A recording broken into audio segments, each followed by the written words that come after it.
تاریخ میں سب سے زیادہ بمباری کا شکار ملک جہاں بچوں کو 50 سال بعد بھی باہر کھیلنے کی اجازت نہیں۔ لاؤس ایک غیر جانبدار ملک تھا، لیکن ویتنام کی جنگ میں اس ملک میں بہت تباہی ہوئی۔ دنیا کی تاریخ میں لاؤس پر سب سے زیادہ بمباری کی گئی۔ 1964 سے 1973 تک تقریباً 6 لاکھ بمبار مشن کے ذریعے لاؤس پر 20 لاکھ ٹن اسلحہ پھینکا گیا۔ اس مقدار کا مطلب ہے کہ 9 سال تک ہر 24 گھنٹے کے دوران ہر 8 منٹ بعد ایک طیارہ بم گراتا تھا۔ ان میں کلسٹر بم بھی شامل تھے، جن میں سے 30% پھٹنے میں ناکام رہے۔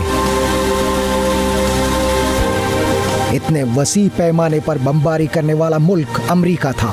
ویتنام کے ساتھ 2000 کلومیٹر طویل سرحد کی وجہ سے لاؤس کے لیے ویتنام کے تنازع سے دور رہنا ناممکن تھا۔ اس کی ایک اور وجہ یہ بھی تھی کہ امریکہ مخالف جنوبی ویتنامی جنگجوؤں کی رسد کا راستہ لاؤس سے ہی گزرتا تھا۔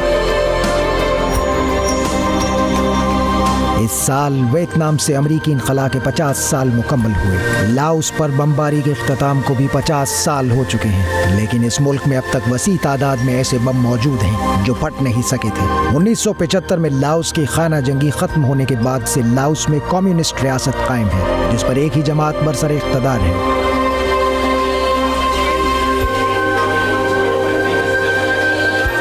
کئی سال تک لاؤس باقی دنیا سے بالکل کٹا رہا۔ اس وقت تک ہزاروں افراد جنگ کے بعد باقی رہ جانے والے اسلحہ کی وجہ سے جان سے ہاتھ دھو بیٹھے ہیں۔ جنگ کے خاتمے کے 50 سال بعد بھی یہ جان لیوا ہے۔ سال 2020 میں ایسے 63 واقعات ہوئے، جبکہ سال 2021 میں ایسے واقعات میں اضافہ ہوا۔ ان میں سے زیادہ تر واقعات لاؤس کے شمال مشرقی صوبے زینگ خوانگ میں ہوئے۔ متاثر ہونے والوں کی اکثریت کسانوں اور بچوں کی ہے۔ بہت سے خاندان اپنے بچوں کو اسی ڈر سے باہر کھیلنے نہیں دیتے۔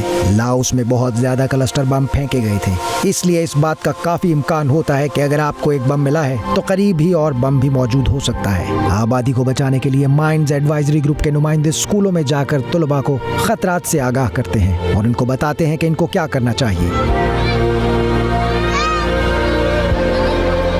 اس مہم کے دوران اسکول میں بچوں کو ویڈیو دکھائی جاتی ہے کہ جہازوں سے بم کیسے پھینکے گئے اور جنگ کے لاؤس پر کیا اثرات مرتب ہوئے۔ پھر ان سے کہا جاتا ہے کہ وہ دیوار پر چسپاں ایک چارٹ کے ذریعے مختلف قسم کے بموں کی شناخت کریں تاکہ ان کو علم ہو سکے کہ زمین پر موجود کس قسم کی اشیاء کو چھونے سے گریز کرنا چاہیے۔ لاؤس ایسے بموں کی وجہ سے کافی متاثر ہوا۔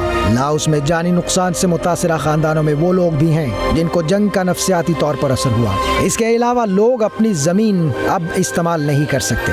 جنگ سے کاشتکاری پر بھی اثر پڑا ہے۔ لاؤس کی معیشت دیہی زراعت پر منحصر ہے اور آبادی کا بڑا حصہ متاثرہ علاقوں میں کاشتکاری سے جڑا ہے۔ مقامی افراد کا کہنا ہے کہ متاثرہ علاقوں میں زمین کو صاف کرنے کا اضافی خرچہ ہوتا ہے۔ اس کے علاوہ وہاں کچھ بھی تعمیر کرنے کے لیے سڑک، اسکول یا سرکاری عمارت آپ کو اضافی پیسہ درکار ہوتا ہے، کیونکہ ایسا کرنے کے لیے زیر زمین دھماکہ خیز مواد کو ہٹانا ہوتا ہے۔ گزشتہ سال امریکی حکومت نے لاؤس کے لیے $45 ملین رقم مختص کی تاکہ ایسا دھماکہ خیز مواد تلف کیا جا سکے۔ اسی امداد کے ذریعے مائنز ایڈوائزری گروپ جیسی تنظیموں کو بھی وسائل فراہم کیے گئے۔ لاؤس کی حکومت کا کہنا ہے کہ 2030 تک وہ ایسے تمام مواد کا خاتمہ چاہتی ہے تاکہ ملک کی ترقی کی راہ میں رکاوٹ کو دور کیا جا سکے۔ ماہرین کی رائے میں یہ سب اتنی جلدی ممکن نہیں ہو سکے گا۔ امریکی ادارے کی ریسرچ کے مطابق موجودہ تناسب سے لاؤس کو اس خطرے سے پاک ہونے کے لیے 1 صدی درکار ہوگی۔